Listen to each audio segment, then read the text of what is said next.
Hey everyone, Graham Marshall here. E3 is almost done. It's been a little crazy so far with the new announcements and gameplay videos, but there has been one game that I've been looking forward to since its announcement, Days Gone. Sure, it's another zombie-style game, but what was originally shown last year left me both curious and excited. Now that we've got some new footage, I wanted to go through it and see how things have changed since we last saw it. So without further ado, let's start digging. If there's one thing that bugs me about this new gameplay, it's that there is zero HUD for us to look at. From the original gameplay reveal video, they actually did show some UI elements. Then again, it was probably some early work in progress stuff, so there's a high chance we won't see any solid HUD until later down the road. Second, we still don't have a release date, let alone a year for it. Unfortunately, we might see it release in late 2018.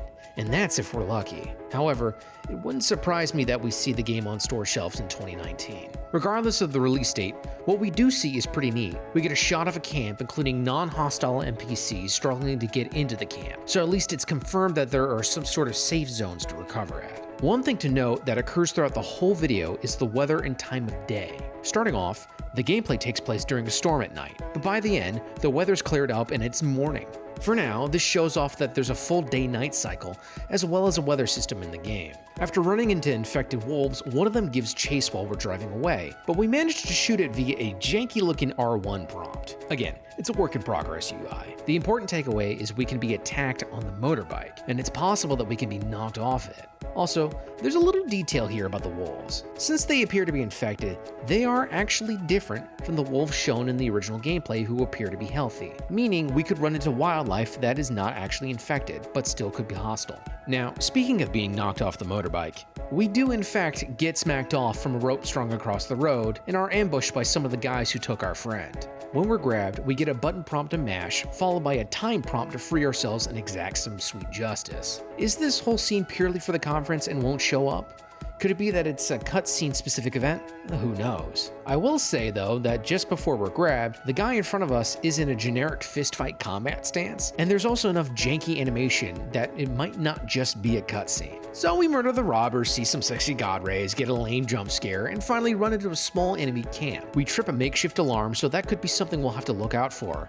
But we also get access to stealth kills and traps of our own. While the camp dwellers are trying to keep quiet, we soon see why, we place the bear trap and lure a poor soul to it, creating a very loud distraction. I say very loud because in desperation, it sounds like the goons shoot the poor soul to shut him up. However, the infected we see in the valley hear the gunshot, causing them to rush the location. The big takeaway here is that audio plays a big deal, both against human enemies as well as infected enemies. I also just want to say that seeing the horde run en masse is still absolutely terrifying.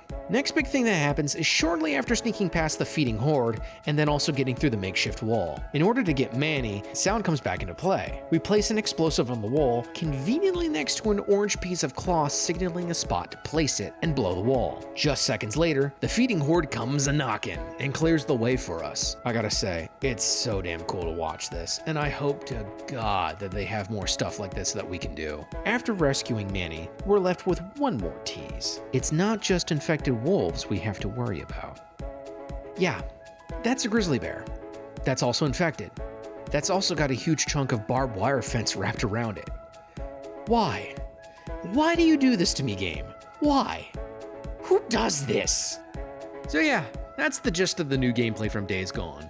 All I have to really end it on is that, I hope they don't starve us too long on new footage. That, and I hope we don't have to wait until 2019 until we see this game see the light of day. As always, if I manage to miss something, please let me know in the comments below.